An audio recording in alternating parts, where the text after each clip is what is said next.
আসসালামু আলাইকুম। আন্তর্জাতিক বাংলা সংবাদে আপনাকে স্বাগতম। প্রথমে সংবাদ শিরোনাম, পরে বিস্তারিত। শহীদ খামেনির রাষ্ট্রীয় জানাজা চলাকালে ট্রাম্পের কটাক্ষ। ইরান সমঝোতা করতে মরিয়া, দাবি ট্রাম্পের। খামেনির শেষ বিদায়ে অঝরে কাঁদলেন ইরানের স্পিকার ও পররাষ্ট্রমন্ত্রী। হরমুজ প্রণালী ও ইরানের বন্দর আব্বাস শহর ঘুরে বিবিসির প্রতিনিধি কি দেখলেন? এতক্ষণ শুনছিলেন শিরোনাম, এবার বিস্তারিত। তবে বিস্তারিত জানার আগে আপনি ভিডিওটি কোথা থেকে দেখতেছেন সেটি অবশ্যই কমেন্টে জানিয়ে যাবেন।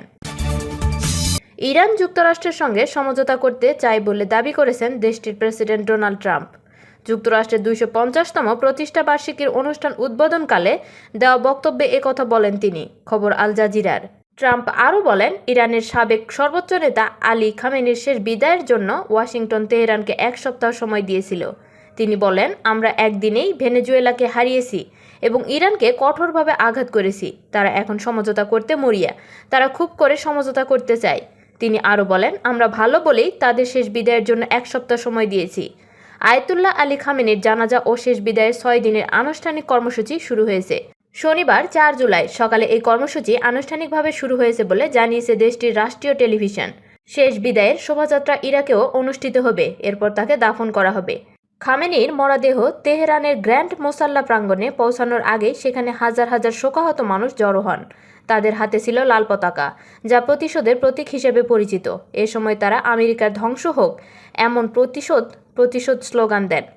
ফরাসি বার্তা সংস্থা এএফপির খবরে বলা হয়েছে, শেষ বিদায়ের আনুষ্ঠানিকতা শুরুর আগেই তেহরানের গ্র্যান্ড মোসাল্লা কমপ্লেক্সে হাজার হাজার মানুষ প্রবেশ করেন। বিশাল এই প্রাঙ্গণের মূল চত্বর শোকাহত মানুষের ভিড়ে পূর্ণ হয়ে যায়। এ উপলক্ষে রাজধানী জুড়ে কঠোর যান চলাচল নিয়ন্ত্রণ ব্যবস্থা নেওয়া হয়। ইরানের সাবেক সর্বোচ্চ নেতা আয়াতুল্লাহ আলী খামেনির 6 দিনের রাষ্ট্রীয় জানাজা শুরু হয়েছে। এ সময় যুক্তরাষ্ট্রের প্রেসিডেন্ট ডোনাল্ড ট্রাম্প দাবি করেছেন, যুক্তরাষ্ট্র ইরানকে ভয়াবহভাবে আঘাত করেছে এবং অন্ত্যেষ্টিক্রিয়ার জন্য দেশটিকে 1 সপ্তাহ সময় দেওয়া হয়েছে। যুক্তরাষ্ট্রের স্বাধীনতার 250তম বার্ষিকী উপলক্ষে মাউন্ট রাশমোরের কাছে দেওয়া এক ভাষণে ট্রাম্প বলেন, আমরা একদিনেই ভেনেজুয়েলাকে হারিয়েছি এবং ইরানকে ভয়াবহভাবে আঘাত করেছি। তারা এখন সমঝোতার জন্য মরিয়া। আমরা তাদের অন্ত্যেষ্টিক্রিয়ার জন্য 1 সপ্তাহ সময় দিয়েছি, কারণ আমরা ভালো মানুষ। গত 28 ফেব্রুয়ারি যুক্তরাষ্ট্র ও ইসরায়েলের যৌথ বিমান হামলায় আলী খামেনি নিহত হন। এই হামলার মধ্য দিয়ে যুক্তরাষ্ট্র ইরান যুদ্ধের সূচনা হয়।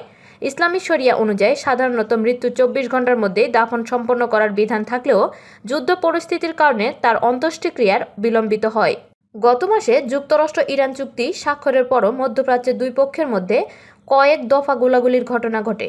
এতে যুদ্ধবিরতি নাজুক অবস্থায় পৌঁছালেও সাম্প্রতিক দিনগুলোতে সংঘর্ষের মাত্রা কিছুটা কমেছে। ইরান 4 জুলাই থেকে খামেনির রাষ্ট্রীয় জানাজা কর্মসূচি শুরু করেছে। 6 দিনের এই কর্মসূচি অংশ হিসেবে 7 জুলাই কোম শহরে ধর্মীয় অনুষ্ঠান অনুষ্ঠিত হবে। 9 জুলাই তার জন্মস্থান উত্তর পূর্বাঞ্চলের পবিত্র শহর মাশহাদে তাকে দাফনের মাধ্যমে অন্ত্যেষ্টিক্রিয়া সম্পন্ন হবে। জানাজা উপলক্ষে তেহরান সহ দেশের বিভিন্ন স্থানে খামেনির ছবি সংবলিত পোস্টার ও বিলবোর্ড টানানো হয়েছে। গ্র্যান্ড মোসাল্লায় আয়োজিত অনুষ্ঠানে কিছু শোককারীকে ট্রাম্প বিরোধী স্লোগান সংবলিত একটি ব্যানার বহন করতেও দেখা গেছে। ভারতে ইরানের সর্বোচ্চ নেতার প্রতিনিধি আয়াতুল্লাহ হাকিম এলাহির বরাত দিয়ে বলা হয়েছে, নিরাপত্তাজনিত কারণে আলী খামেনির ছেলে ও বর্তমান সর্বোচ্চ নেতা মোস্তফা খামেনি তার বাবার শেষকৃত্যে প্রকাশ্যে অংশ নেবেন না। তিনি বলেন, ইসরায়েলের হুমকি ও নজরদারির ঝুঁকির কারণে মোস্তফার প্রকাশ্যে উপস্থিতি বিপজ্জনক হতে পারে। শেষকৃত্যে আলী খামেনির কফিনের পাশে রাখা হয়েছে তার 14 মাস বয়সী নাতনির ছোট একটি কফিন। যুক্তরাষ্ট্র ইসরায়েলের হামলায় সেও নিহত হয়েছিল। একই সঙ্গে হামলায় নিহত খামেনির পরিবারে আরও কয়েকজন সদস্যের মরদেহ তার কফিনের পাশে রাখা হয়েছে। মার্কিন ইসরায়েলি হামলায় নিহত ইরানের সর্বোচ্চ নেতা আয়াতুল্লাহ আলী খামেনির শেষ বিদায় অনুষ্ঠানকে ঘিরে রাজধানী তেহরানে শোকের আবহ বিরাজ করছে। শুক্রবার তেহরানের গ্র্যান্ড মোসাল্লায় আয়োজিত শোকানুষ্ঠানে ইরানের সংসদ স্পিকার মোহাম্মদ বাগের গালিবাফ এবং পররাষ্ট্রমন্ত্রী আব্বাস আরাকচিকে আবেগ আপ্লুত হয়ে কাঁদতে দেখা যায়। কয়েকদিন ব্যাপী এই বিদায় অনুষ্ঠানে প্রায় 1,50,00,000 থেকে 2 কোটি মানুষের উপস্থিতি হতে পারে বলে ধারণা করেছে ইরান প্রশাসন। তেহরানের গভর্নর মোহাম্মদ সাদেক মোতামাদিয়ান জানিয়েছেন, অনুষ্ঠানকে ঘিরে সর্বোচ্চ নিরাপত্তা ব্যবস্থা গ্রহণ করা হয়েছে। তিনি বলেন, শনিবার 4 জুলাই সকাল 6টায় তেহরানের মোসাল্লার ফটক সাধারণ মানুষের জন্য খুলে দেওয়া হবে। তবে পরিস্থিতি বিবেচনায় প্রয়োজন হলে আরও আগে প্রবেশের সুযোগ দেওয়া হতে পারে। খামেনির মৃত্যুর পর এদিকে ইরানের অন্যতম বৃহত্তম আন্তর্জাতিক সমাবেশ হিসেবে দেখা হচ্ছে। এতে বিশ্বের বিভিন্ন দেশের রাষ্ট্রপ্রধান, সরকারি প্রতিনিধি ও উচ্চ পদস্থ কর্মকর্তারা অংশ নিয়েছেন।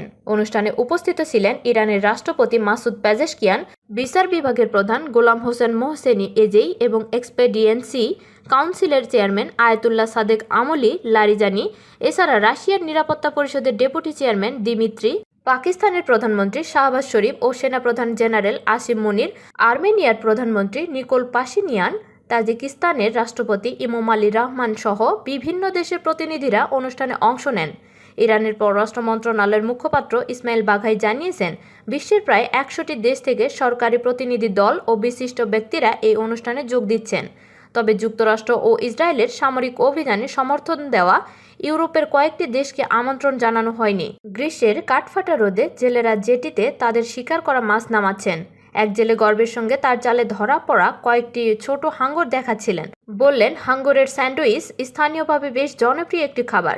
আরেক জেলেকে দেখা গেল মোটরসাইকেলে দুই পাশে দুটি বড় মাছ ঝুলিয়ে নিয়ে যেতে। অনেক দিন থেকে এটিকে মাছ ধরার একটি সাধারণ বন্দর বলে মনে হতে পারে। তবে এ জেটিগুলো আসলে হরমুজ প্রণালীর তীরে অবস্থিত ইরানের বন্দর আব্বাস শহরের অংশ। প্রণালীটি বিশ্বের অন্যতম গুরুত্বপূর্ণ নৌপথ। ইরান যুদ্ধের কেন্দ্রবিন্দুও হয়ে উঠেছে এটি। যুদ্ধ শুরুর পর এই প্রথম বিবিসি সহ আন্তর্জাতিক গণমাধ্যমের সাংবাদিকরা হরমুজ প্রণালীর ইরানি অংশে যাওয়ার সুযোগ পেলেন। গত ২৮ ফেব্রুয়ারি যুক্তরাষ্ট্র ও ইসরায়েল যৌথভাবে ইরান হামলা চালায়। জবাবে ইরান ও ইসরায়েলে এবং মার্কিন সেনা মোতায়েন থাকা উপসাগরীয় প্রতিবেশী দেশগুলোতে আক্রমণ করে। বিশ্বের শক্তিশালী দুটি দেশের বিরুদ্ধে অসম এ যুদ্ধের ইরান নিজেদের ভৌগোলিক অবস্থানকে সবচেয়ে বড় কৌশলগত হাতিয়ারে পরিণত করে। যুদ্ধ শুরুর পরপরই ইরানের ইসলামী বিপ্লবী গার্ড বাহিনী তাদের অনুমতি ছাড়া হরমুজ প্রণালী অতিক্রমের চেষ্টা করা বাণিজ্যিক জাহাজগুলোর উপর গুলি ছোড়া শুরু করে। এতে কার্যত গুরুত্বপূর্ণ এ নৌপথটি অচল হয়ে পড়ে। বিশ্বের বিভিন্ন দেশের নাবিকেরা হরমুজ প্রণালীতে আটকা পড়েন। আন্তর্জাতিক বাজারে তেলের দাম লাফিয়ে বাড়তে থাকে। জ্বালানি তেল, গ্যাস ও জ্বালানি ভিত্তিক পণ্যের খরচ বেড়ে যায়। একই সঙ্গে বিশ্বজুড়ে সমুদ্রপথে পরিবাহিত নানা পণ্যের দাম বাড়তে থাকে। তেহরানের পদক্ষেপের জবাবে ইরানের বন্দরগুলোর উপর নৌ অবরোধ আরোপ করে যুক্তরাষ্ট্র। ইরানের উপসাগরীয় বন্দরগুলো ব্যবহারকারী যে কোনো জাহাজ লক্ষ্য করে তারা এ পাল্টা ব্যবস্থা নেয়। পাল্টাপাল্টি এসব পদক্ষেপে কয়েক মাস ধরে পারস্য উপসাগরে মাছ ধরা অত্যন্ত বিপজ্জনক হয়ে ওঠে। অনেক জেলেই মাছ ধরতে যাওয়া বন্ধ করে দেন, আবার কেউ কেউ ঝুঁকি নিয়ে বের হন। এই জেলেরা ভালো করে জানেন একটি যুদ্ধক্ষেত্রের দিকে এগিয়ে যাচ্ছেন তারা। তবে এখন পরিস্থিতি অনেকটা বদলেছে। যুক্তরাষ্ট্রের সঙ্গে হওয়া যুদ্ধবিরতি চুক্তির আওতায় ইরান কয়েক সপ্তাহ আগে হরমুজ প্রণালী আংশিক খুলে দেওয়ার পর উত্তেজনা কমেছে। জেলেরাও ধীরে ধীরে মাছ ধরায় ফিরেছেন। মাছ ধরায় ফেরা এসব জেলে একজন আব্দুর রহমান বন্দর আব্বাস ও এর আশেপাশের মানুষের জীবনযাত্রার যুদ্ধ কী প্রভাব ফেলেছে তা কাছ থেকে দেখাতে তিনি বিবিসি প্রতিনিধিকে হরমুজ প্রণালীর আশেপাশে ঘুরে দেখান। প্রণালী দিয়ে যাওয়ার সময় চোখে পড়ে দুটি কন্টেইনারবাহী জাহাজ।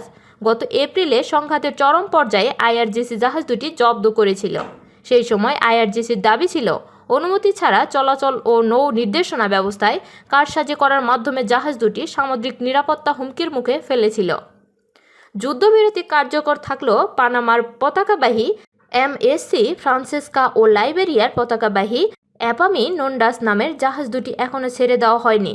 এছাড়া ইরান উপকূলের অদূরে দেখা গেল নোঙর করা আরও কয়েক ডজন জাহাজ। হরমুজ প্রণালী অতিক্রমের জন্য এগুলো ইরানি কর্তৃপক্ষের অনুমতির অপেক্ষায় আছে। বন্দর আব্বাস উপকূল থেকে প্রায় ৮ কিলোমিটার দূরে হরমুজ দ্বীপের দিকে এগোতেই আমাদের গাইড আব্দুর রহমান